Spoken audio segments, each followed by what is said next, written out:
감사합니다. 자, 오늘은 열왕기 하 13장입니다. 13장인데요. 여기 보면 두 명의 왕의 이름이 나옵니다. 하나는 여호아하스라는 이름이 나오고 하나는 요아스라고 하는 두 사람의 왕의 이름이 나오거든요. 우리가 요아스라는 이름은 지난주에 보지 않았나요? 그죠? 여기 남쪽에 왕의 이름이 요아스였잖아요. 아달랴의 손자가 되겠죠. 아달랴가 자기 아들이 요아스인가요? 죽고 나서 자기가 왕이 되기 위해서 다 죽여버리잖아요. 그런데 그 가운데 이 요아스만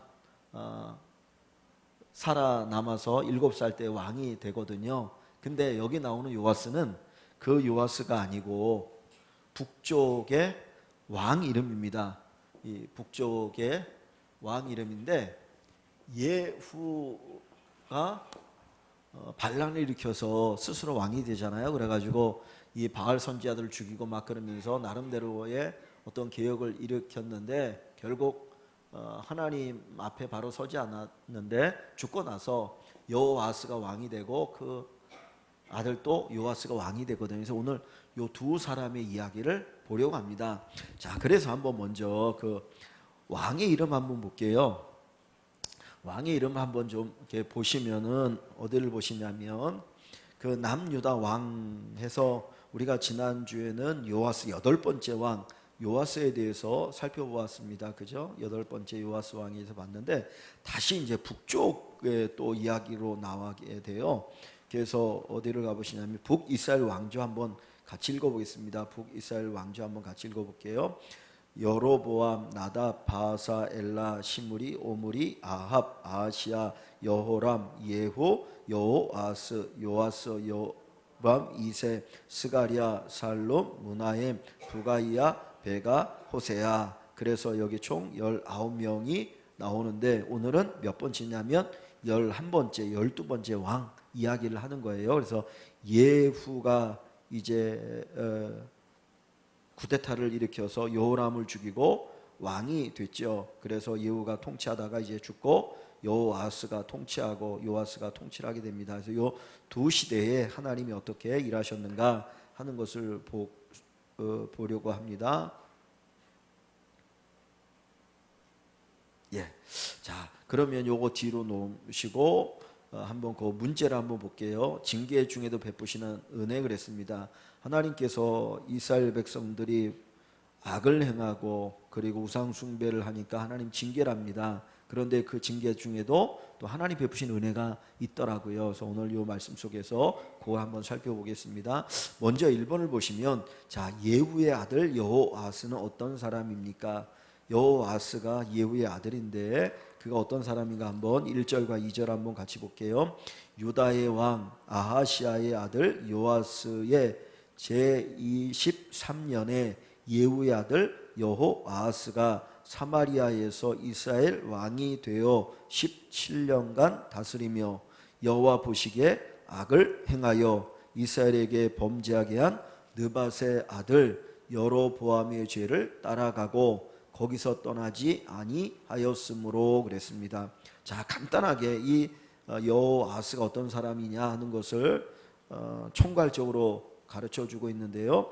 자 1절을 보면 몇 년 동안 왕노릇 했습니까? 17년이죠. 17년을 왕노릇 했어요. 그러니까 북이스라엘에서 17년 왕노릇 한 거면 꽤 오래 왕노릇 한 거거든요. 그러니까 17년을 왕노릇 합니다. 그런데 17년간 왕으로 있으면서 그가 한 일이 뭐냐? 2절에 보니까 여호와 보시기에 악을 행하여 하나님 보실 때 악을 행한 사람이 그냥 딱 하나님의 평가는 악인이라고 평가합니다. 악을 행했다. 그러니까 17년 동안 왕노릇한 것이 중요한 게 아니고 그 왕이 되어서 무엇을 하느냐가 중요하잖아요. 그런데 이 여호아스는 17년 동안 왕에 있으면서 그가 한 것은 하나님 보시기에 악을 행한 것이다. 요로 평가를 합니다.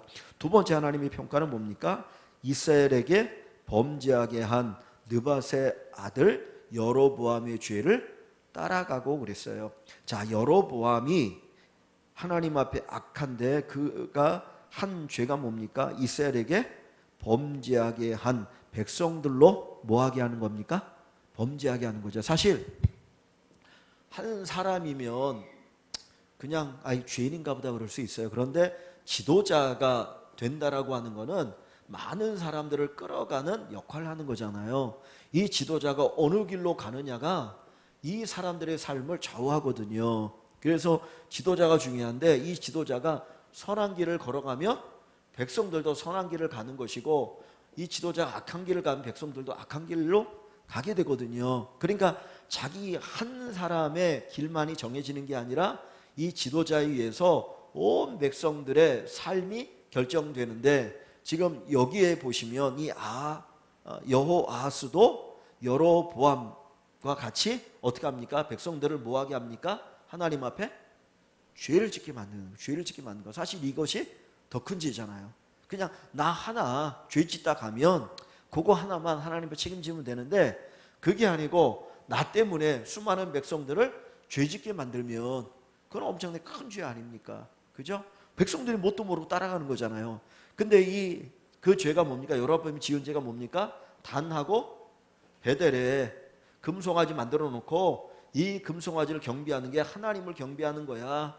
예루살렘 갈 필요 없고 이 금송아지 경배해. 그러면서 우상 숭배하게 만든 이 어마어마한 죄를 누가 짓고 있는 겁니까? 여호아하스라 왕도 똑같이 짓고 있다는 거예요. 이게 몇 년이에요? 17년이에요. 그러니까 엄청난 죄를 지은 거죠. 그러니까 지도자가 된다는 게 내가 어느 윗자리에 있다라고 하는 게 사실은 그게 두려운 거예요. 그래서 예수님께서 말하지 않습니까? 많이 맡은 자에게는 많은 것을 구하겠다, 찾겠다.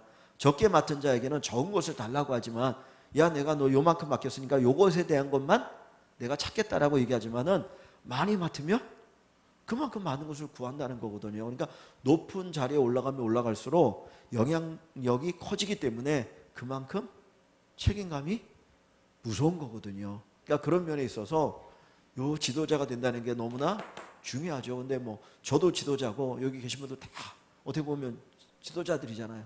권사님, 집사님들. 그러니까 저희들의 영향력이 하여튼 그만큼 큰 거거든요. 그래서 하나님 앞에서 우리가 어떤 자세를 가지고 가느냐, 뭐 교회뿐만 아니라 사회에서도 마찬가지라 생각을 합니다. 자, 그 뒤에 보시면 또 뭐라고 말합니까? 여로보암의 죄를 따라가고 거기서 떠나지 아니하였으므로 그 죄 가운데 떠나지 않았다. 분명히 떠나라고 하나님께서 가르치시고 말씀하셨잖아요. 그러니까 이 시대에 누가 선지자로 있는 겁니까? 엘리사가 선지자로 있는 거잖아요. 엘리사 선지자가 얼마나 위대합니까? 그러면 이 엘리사 선지자하고 이 왕하고 만날 수 있는 그런 관계들이 여러 번 있을 거예요. 그럼 분명히 엘리사 선지자가 분명히 얘기했을 텐데 떠나지 않았다는 거예요. 그러니까 듣지 않으면 그만큼 뭐가 있습니까? 더 책임이 큰 거거든요. 그러니까 하나님께서 말씀해 주시고 가르쳐 주실 때 그거를 듣고 돌이키는 것이 축복인데 그 듣고도 돌이키지 않으면 그 죄는 엄청난 죄입니다. 그러니까 저희들이 아는 것처럼 다윗이 선한 사람이고 하나님이 다윗의 길 다윗을 칭찬하는데 다윗도 죄를 짓잖아요. 그죠? 그런데 다윗도 죄를 짓는데 나단 선지자가 가서 당신이 죄를 지었다. 당신이 바로 그 죽일 놈이다. 라고 얘기할 때 다윗은 회개하거든요. 그러니까 다윗이 복이 있는 거예요. 그러니까 똑같이 죄를 짓지만 그래 돌이킬 줄 아는 사람, 그래 돌이킬 줄 아는 것이 하나님의 복이더라. 그런데 이 여호아하스는 그러지 않았다는 거죠. 그래서 이것이 이 여호아스에 대한 하나님의 전체적인 평가입니다. 그런데 뒤에 보면 사실은 여호아스만이 아니라 그 4번의 질문도 보시면 여호아스의 아들 요아스는 어떤 사람입니까? 10절에서 13절 말씀을 보면 똑같아요.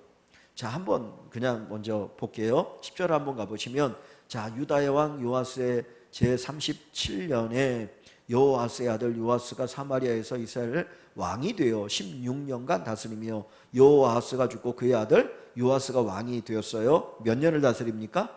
16년을 다셨어요. 16년을 왕노릇했는데 그에 대한 평가가 2절 11절에 나와 있습니다. 뭐라고 평가합니까? 여호와께서 보시기에 악을 행하여 여호와께 보시기에 악을 행하여 하나님의 보실 때 악을 행한 자입니다. 이스라엘에게 범죄하게 한 느바스의 아들 여로보암의 모든 죄에서 떠나지 아니하고 그 가운데 행하더라. 똑같은 얘기예요. 똑같은 얘기입니다. 그러니까 아버지와 아들이 똑같은 평가를 받는데 그 평가가 어떤 평가냐?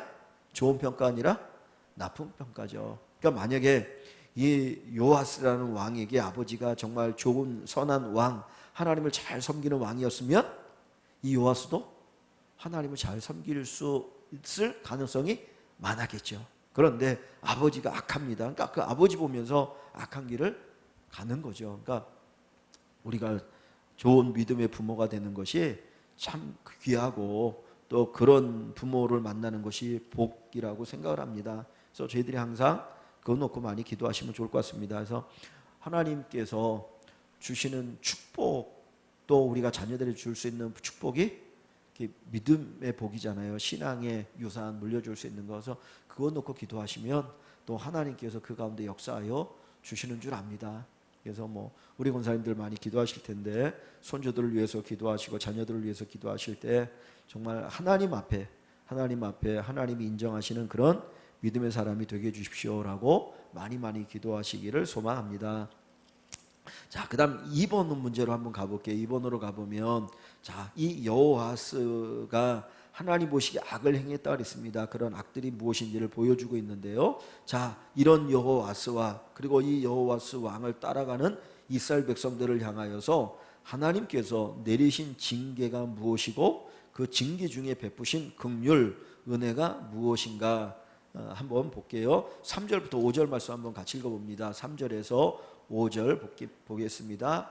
자, 여호와께서 이스라엘에게 노하사 늘 아람 왕 하사엘의 손과 그의 아들 베나단의 손에 넘기셨더니 아람 왕이 이스라엘을 학대함으로 여호아스가 여호와께 간구하매 여호와께서 들으셨으니 이는 그들이 학대받음을 보셨음이라. 여호와께서 이에 구원자를 이스라엘에게 주심에 이스라엘 자손이 아람 사람의 손에서 벗어나 전과 같이 자기 장막에 거하였으나 그랬습니다. 자, 여기 보면 3절 여호와께서 이스라엘에게 어떡하셔요? 노하셨다 그러죠. 화를 내시는 거예요. 왜? 하나님을 섬기지 않고 우상 숭배하니까 그리고 악을 행하니까 하나님이 노를 바라시거든요. 화를 내셔요. 노하셔서 징계하시는데 누구에게 누구 손에 넘기셨다 그랬습니까? 아람 왕 하사엘과 그의 아들 베나단의 손에 넘기셨으니 그랬어요.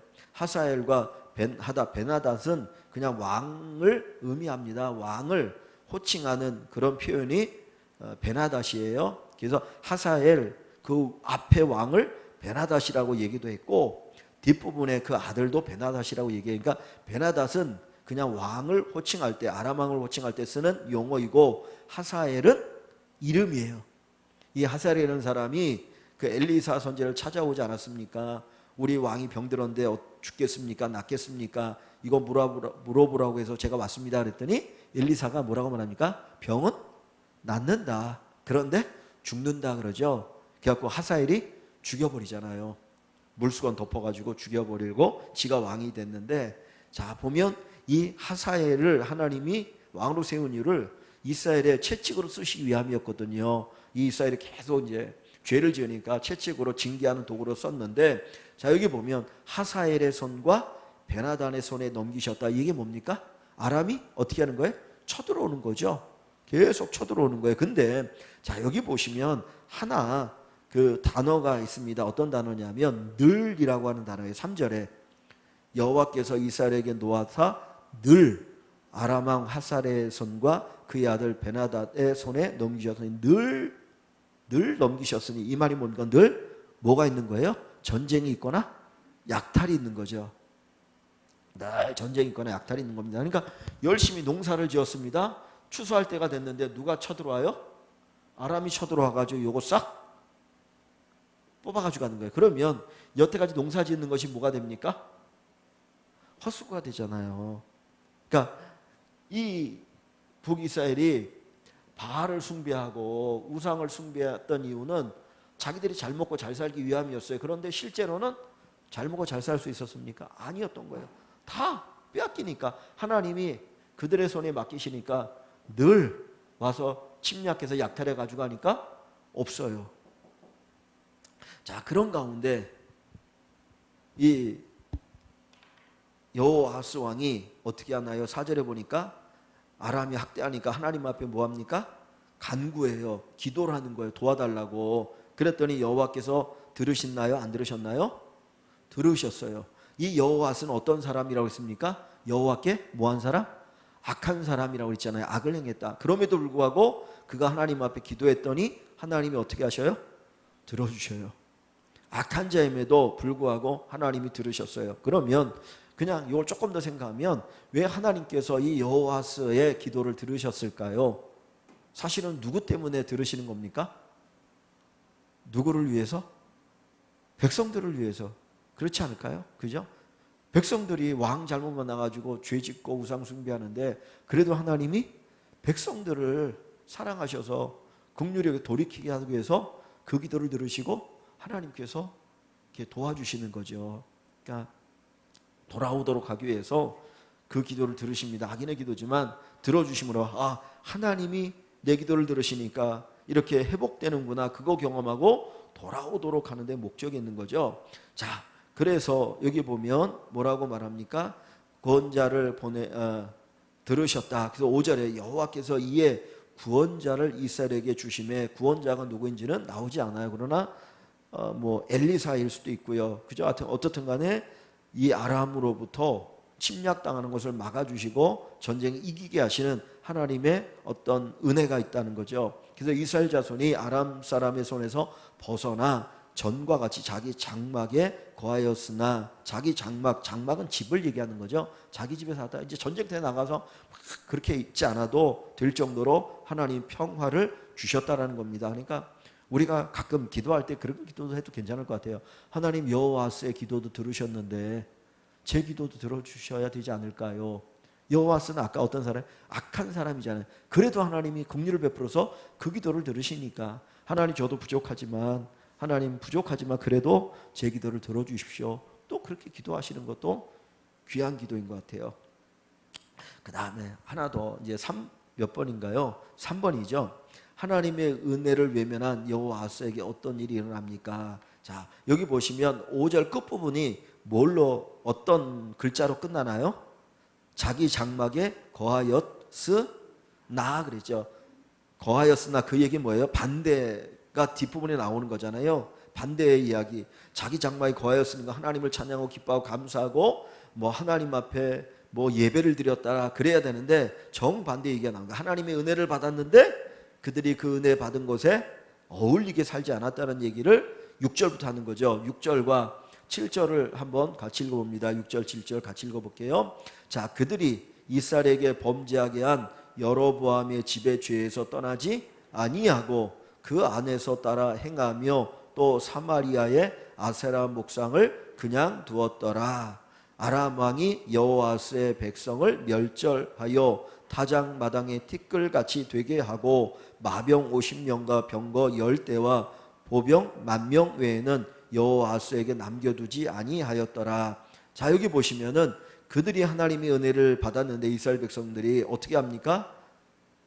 여로보암의 죄에서 떠나지 아니에요. 여전히 죄 가운데 짓고 있어요. 그리고 또 다른 면을 뭐라고 말하니까 그 안에서 따라 행하며 또 사마리아의 아세라 목상을 그냥 두었더라. 아세라 목상을 그냥 두었더라. 바알과 아세라를 같이 섬기잖아요. 그러니까 우상 숭배를 여전히 하고 있는 거예요. 하나님이 은혜를 줬으면 어떻게 됩니까? 회개하고 돌아와야 되는데 그 은혜 받을 때만 잠깐 하나님께 돌아오는 같이 하고는 실제로는 돌아오지 않고 계속해서 우상 숭배하고 거기다 빌고 있는 거예요. 우리에게 복을 달라고. 그러니까 하나님이 너무 화가 또 나시겠죠. 그러니까 어떻게 돼요? 7절에 아람 왕이 여호아스의 백성을 어떻게 해요? 멸절하여. 여기는 이제 멸절이라는 단어가, 멸절은 뭡니까? 다 죽이는 게 멸절이잖아요. 엄청나게 많이 죽여버리는 게. 멸절하여 타작마당에 티끌같이 되게 하고, 타작마당에 완전히 그냥 타작을 할 때 뭐 내리쳐서 타작하는 것처럼 아무것도 없이 그냥 뭐 별거 없게 완전히 그냥 다 쓸어버린 것을 얘기합니다. 자, 그래서 이 여호아스에게 남은 군사력이 얼마나 되나요? 마병 50명, 병거 10대. 마차가 10대, 그다음 보병 10,000명 외에는 여호와스에게 남겨두지 아니하였더라. 그러니까 군사를 더 많이 못 갖게 하는 거예요. 그러니까 이 아람이 쳐들어와 가지고 이 여호와스가 군사를 많이 늘리려고 하면 니네는 군사 많이 가지면 안 돼. 그리고 군사를 그만큼만 딱 갖게 하니까 계속해서 아람에 의해서 어떻게 당하는 겁니까? 약탈당하는 거죠. 그러니까 어떻게 보면 앞에보다 뒤에가 더 힘들어진 상태죠. 그죠? 그러니까 이게 이 하나님을 이렇게 돌아오지 않은 여호아스의 모습을 보여주고 있습니다. 그리고 이제 여호수아의 삶에 이렇게 이제 끝나게 되어져요. 그리고 4번은 아까 이제 그 아들 요아스에 대해서도 하나님께서 평가하실 때 이렇게 평가하시더라 하는 이야기를 했습니다. 자, 5번으로 가봅니다. 5번으로 가보면 이제 좀 다른 얘기가 나와요. 자, 요아스는 엘리사가 죽어갈 때 그를 어떻게 부릅니까? 14절을 한번 읽어볼게요. 14절 같이 봅니다. 엘리사가 죽을 병이 들매 이스라엘의 왕 요아스가 그에게로 내려와 자기의 얼굴에 눈물을 흘리며 이르되 내 아버지여 내 아버지여 이스라엘의 병과 마병이여 하며 그랬어요. 자, 엘리사가 어떻게 되었습니까? 죽을 병이 들었다 그랬어요. 죽을 병이 들었다. 그러니까 병에도 두 종류가 있는 것 같아요. 죽을 병이 있고 죽지 않을 병이 있고, 그죠? 그러니까 하나님 이 병이 죽을 병이면 데려가시고 빨리, 그렇지 않으면 회복시켜 주십시오. 그렇게 기도하십시오. 데려가시기 위해서 병들게 하시는 게 있는 거고 그렇지 않은 병이 있는 거거든요. 그러니까 하나님께서 데려가시기 위해서 병들게 하시면 가야죠. 뭐 수명이 다 해가지고 정말 기운이 다 해가지고 뭐 그렇게 가는데, 여기도 엘리사도 뭐 그런 비슷한 거겠죠. 그러니까 엘리사도 죽을 병이 들었습니다. 그러니까 하나님께 데려가시는 게 그냥 이렇게 진짜 주무시다가 고요하게 가시는 분이 있고요. 그렇지 않은 분이 있기도 하거든요. 근데 저도 마찬가지고 뭐 우리 권사님들 치면 다 그냥 편안하게 하나님 데려가십시오. 그렇게 기도하시면 좋겠습니다. 이게 그렇게 가시면 좋게. 근데 정말 그 가시기 전에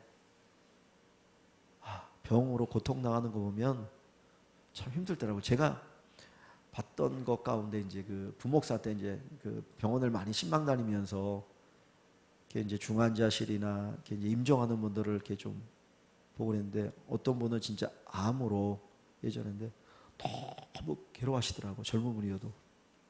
그러다가 그 이제 하다가 이렇게 이제 하나님이 데려가시는 것도 봤고, 또 어떤 분은 저도 처음 본 분이에요.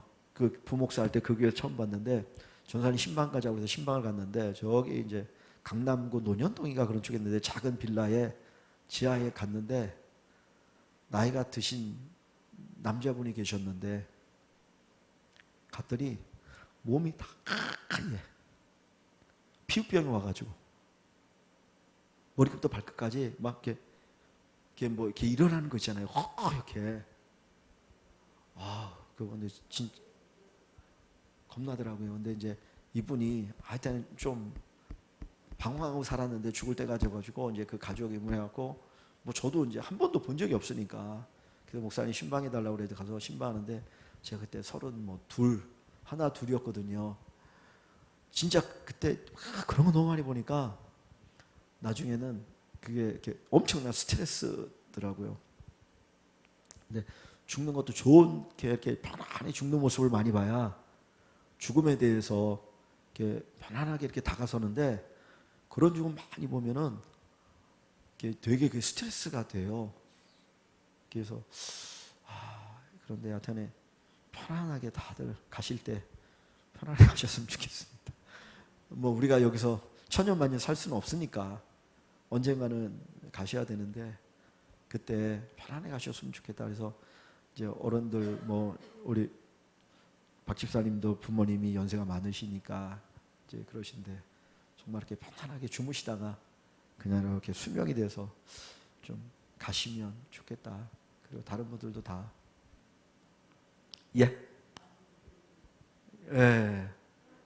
근데 기도를 하시면 좋겠어요. 예전에 저희 교회 그 이제 교육자 전사님이 있었는데, 그 아버님이 이제 군에서 이제 그 군대 교회에서 이렇게 설교를 하시는 목사님이셔서 연세가 많으신데 군목은 아니고 군인 아니고 근데 그분이 맨날 기도하면서 그런 기도를 많이 하셨대.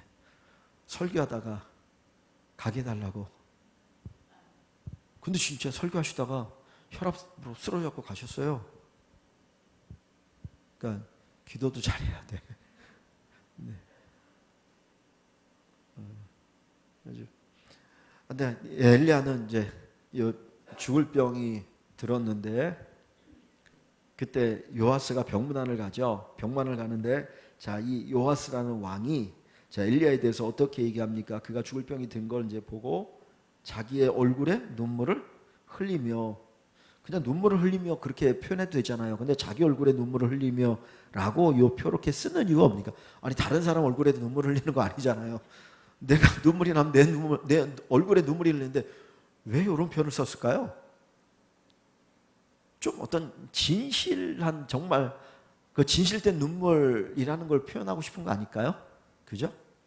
그런 표현을 쓰고자 하는 거겠죠. 정말 진실돼. 그러면서 엘리야가 뭐라고 얘기합니까? 이 엘리야사에게 내 아버지여 내 아버지여 이스라엘의 병거와 마병이여 내 아버지여 내 아버지여. 이거는 이제 엘리사 선지자가 엘리야에게 이런 표현을 썼거든요. 내 아버지다. 그렇게 친근하다는 거잖아요. 또 이스라엘의 병거와 마병이여. 이 말은 뭡니까? 지금 이스라엘 나라가 이 아람으로부터 나름대로 이렇게 그래도 있을 수 있었던 것은 누구의 힘이라는 거예요? 엘리사 선지자님의 힘입니다. 선지자님이 우리를 위해서 기도해주고 했기 때문에 우리나라가 그래도 이렇게 버티는 거 아닙니까? 당신이 우리의 힘입니다. 그 얘기를 사실은 하는 거죠. 그러니까 그런 것에 대한 간절한 표현으로 볼 수가 있습니다. 자, 그랬더니 엘리사 선지자가 뭐라고 이야기를 하나요? 이 요아스에게 뭘 하게 하나요? 15절부터 17절까지 한번 읽겠습니다. 15절부터 17절.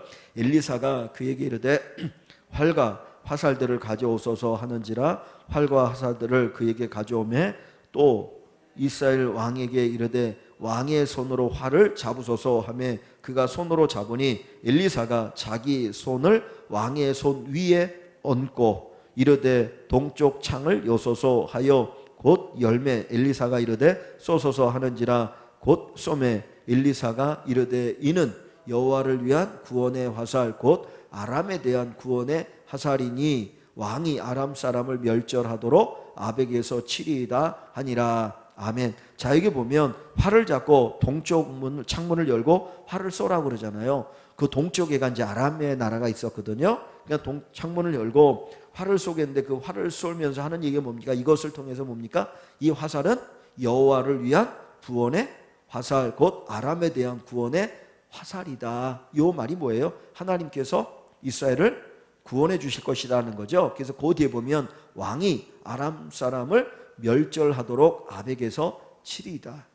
그러니까 이걸 보면 하나님께서 이 이스라엘을 죄 짓는 이스라엘임에도 불구하고 사랑하셔서 이스라엘을 뭐 하시길 원하는 거예요? 아람으로부터 구원하시고 보호하시려고 하는 거죠. 그 사랑이 담겨 있어요.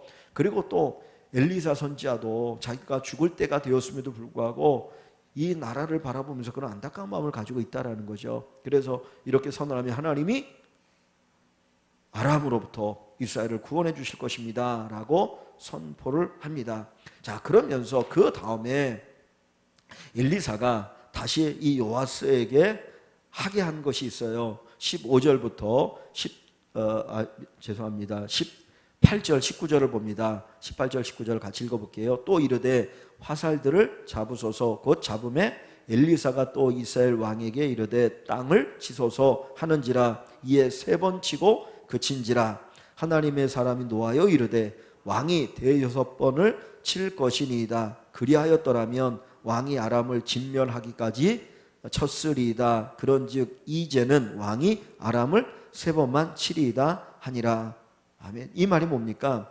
화살을 가지고 아까 활과 화살을 가지고 쏘게 하면서 뭐라고 말했습니까? 이게 구원의 화살이라고 그랬잖아요. 하나님께서 아람으로부터 이스라엘을 구원하는 화살입니다. 그랬으면 하나님이 뭔가를 하시는구나, 뭘 말씀하시는구나 하는 것들을 생각할 수 있는데 이 엘리사가 정말 죽어갈 때 막 있는 힘을 다해서 지금 얘기하는 거예요. 이 왕에게 뭐라고 말합니까? 그 화살을 잡고 땅을 치는데 땅을 치라는 거예요. 여러 번 쳐라. 그런데 이 누굽니까?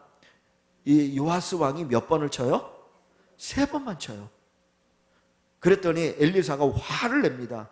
죽어가는, 이게 죽을 병이 든 사람이 힘이 어디 있다고 화를 내겠어요. 근데 그러니까 막 죽으면서 기운도 없는데 막 억지로 화를 내는 거예요. 그러면서 화를 내면서 하는 얘기가 뭡니까? 왕이 대6번을 쳤어야 된다. 그래야 전쟁을 6번 싸워서 이겨서 아람을 완전히 진멸할 수 있었을 텐데 3번만 쳤기 때문에 3번만 이길 것이다라는 거예요. 그러면 다시 아람이 힘을 얻어가지고 또 쳐들어오겠죠. 그러니까 완전히 진멸할 수 없다라는 겁니다. 그러면 왜 이 요아스 왕이 3번만 땅을 두드렸을까요? 왜 그래요? 그냥 하라고 하니까 그냥 하는 거겠죠, 그죠? 진짜 전심을 담아가지고 이게 구원의 화살이라 그러면 땅을 쳐라 그러면 여기 무슨 의미가 있구나 그리고 막 여러 번을 쳤어야 되는데 그냥 엘리사 선지자가 얘기하니까 그거 좀 그냥 이렇게 체면 칠해로 해주자. 그리고 3번 쳤다는 거죠. 그러니까 그 마음이 없으니까 3번 치고 끝나게 되어진 걸 이야기합니다. 그래서 여기 25절 끝부분에 가면 요아스가 아람 왕 베나닷을 몇 번 쳐서 무찌릅니까? 3번. 3번 이겨요. 전쟁 3번밖에 못 이겨요. 그러니까 결국 뭡니까? 믿음대로 되는 거예요. 믿음대로 되는 거예요. 믿음대로. 자, 그 다음에 이제 그 20절부터 보시면 8번이죠. 엘리사의 묘실에서 무슨 일이 일어납니까? 자, 엘리사가 이제 죽었어요. 그 죽을 병이 들었다가 요아스 만나고 이제 죽었습니다. 자, 그랬더니 어떤 일이 일어납니까? 한번 보세요. 엘리사가 죽으니 그를 장사하였고, 유대 사람은 죽으면 이렇게 동굴 안에다가 시체를 넣습니다. 동굴 안에 시체를 넣거든요. 그러면 여기에 보면 쭉 이렇게 누워서 여기다 시체 놓고 여기다 시체 놓고 이렇게 해서 놔요. 그래서 이제 시체가 여럿이 있는데 엘리사가 묻혀 있는 요 동굴의 묘실이에요. 묘실. 거기에 이제 묻혀 있는데 그때에 해가 바뀌어 그 다음에 모압 도적대들이 그 땅에 들어온지라. 이 모압이라는 나라가 요 밑에 있는 나라인데, 여기 있는 나라인데 사실 이 나라가 큰 나라가 아니거든요. 약한 나라인데 이스라엘이 약해지니까 이 모압 도적대들이 이 국경을 넘어서 가끔 뭐예요? 약탈하러 이렇게 넘어오는 거죠. 그러니까 나라가 약해진 걸 얘기하는 거예요. 자, 넘어옵니다. 그랬는데 그 땅이 들어온지라 마침 그 도적제가 들어왔을 때 어떤 일이 있었냐면 장례가 벌어진 거예요. 장례가 일어난 게 사람이 죽어가지고 사람을 장사하는 자들이 장례를 하기 위해서 이제 그 어딥니까? 여기 묘로 가는 거죠. 묘실로 가서 거기다 시신을 두려고 가다가 이 도적대를 보고 놀라가지고 어떻게 합니까? 도망가야죠. 시체 그것까지 못 가고 그래서 어디에다가 그 시체를 던져 넣었나요?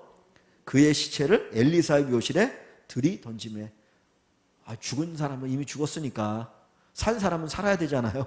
그러니까 시체 어디든지 그냥 먼저 놓자 그러고 딱 넣었는데 그게 엘리샤의 묘실이었던 거예요. 거기다 놓고 걸어만 나 살려라 그러고 도망가 버렸어요. 그랬는데 놀라운 일이 벌어집니다. 그 시체가 그 묘실에 던져진 시체가 엘리사의 뼈에 닿자마자 어떻게 돼요? 곧 회생하여 일어났더라. 죽었던 시체가 엘리사 뼈를 탁 닿으니까 살아났어요. 야, 엄청난 기적이죠. 근데 왜 이런 기적을 하나님이 이렇게 일으키셨을까요? 지금 이 이야기 속에서 사실 이런 거 기적 없어도 되잖아요. 근데 죽었던 시체가 엘리사의 뼈에 탁 닿았더니 그때 갑자기 살아났거든요. 뭘 얘기합니까? 결국은 엘리사는 누구를 보여주는 거예요? 하나님의 사람과 하나님 보여주잖아요. 그럼 죽은 시체는 죄로 죽은 존재잖아요. 근데 그 죽은 존재가 하나님을 만나면 살아나는 거잖아요. 그러니까 지금 이스라엘이 이 모압이라고 하는 도적대가 넘어와서 약탈해 갈 정도로 약해졌어요. 아람에서 침략을 당해요. 완전히 죽은 것 같아요. 근데 너희가 사는 방법은 결국 뭐라는 걸 얘기해 주는 겁니까? 하나님께 돌아오는 거죠. 하나님 만나는 거. 그것이 너희가 사는 길이야. 그 얘기를 가르쳐 주는 거겠지. 그죠? 자, 마지막 번 한번 볼까요? 자, 그 다음에 9번에 보면 자, 하나님께서 이스라엘에게 베푸신 은혜는 무엇입니까? 하나님께 돌아오면 사는 거예요. 자, 이 요아스 왕이 하나님을 떠나서 우상 숭배하고 여로보암의 길을 갔다 그랬죠. 자, 요 때에 다시 보시면은 자, 22절을 봅니다. 22절에 보면 아까 어디죠? 제가 3절에 그 여호아스 왕 때에 아람이 하사엘과 베나다시 침략을 하는데 하나님이 넘겼다 그랬는데 거기 보면 뭐라는 단어가 있다고 그랬습니까? 중요한 게 늘이라는 단어가 있다고 그랬죠. 그죠? 늘. 근데 여기는 또 그 늘이라는 단어를 다른 단어로 바꿨어요. 자, 2절 22절 보니까 여호아스 왕의 시대에 아람 왕 하사엘이 어떻게 해요? 항상, 그러니까 지금 같이 다 여호아스 때를 얘기하는데 늘 항상 이스라엘을 학대하였습니다. 왜 학대합니까? 하나님을 떠났기 때문에. 우상 숭배하니까 하나님께서 야, 니네 마음대로 해봐. 니네가 한번 나 모른 척 할 테니까 니네 한번 해봐라. 뭐 안 되죠. 하나님이 돕지 않으면 이스라엘은 이길 수 없죠. 그러니까 계속 아람에 의해서 학대를 당하는데, 자, 그런데 학대하였으나 23절입니다. 여호와께서 아브라함과 이삭과 야곱과 더불어 세우신 언약 때문에, 여기 보면 하나님의 약속 때문에 이스라엘에게 무엇을 베풀어요? 은혜를 베풀며 그들을 불쌍히 여기시며 돌보사 그렇게 악을 행하는데도 하나님이 은혜를 베풀고 불쌍히 여기서 돌아보셨어요. 그러면서 어떻게 합니까? 멸하기를 즐겨하지 아니하시고 이때까지 자기 앞에서 쫓아내지 아니하셨더라. 즉 뭘 얘기합니까? 그 죄 때문에 아람에 의해서 완전히 망해야 되는데 하나님이 어떻게 하신 거예요? 그래도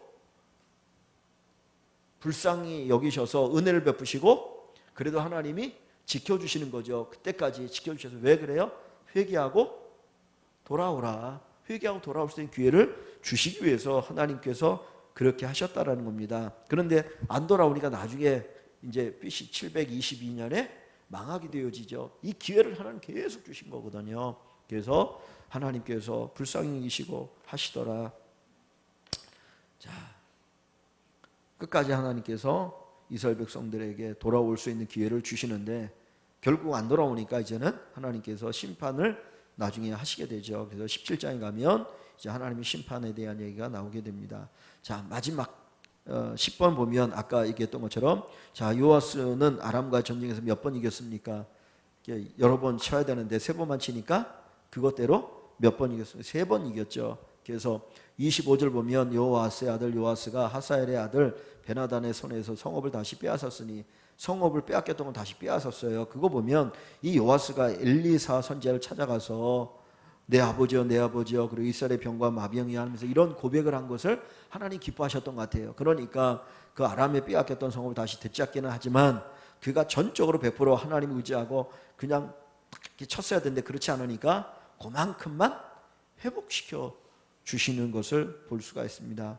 그래서 여기에서 우리가 하나님 앞에 우리가 온전한 믿음으로 산다는 것 자체가 모험이지만 그 모험은 반드시 하나님의 은혜가 따르고 하나님께서 주시는 복이 따른다는 것을 우리가 이 말씀을 통해서 생각해 볼 수 있을 것 같습니다.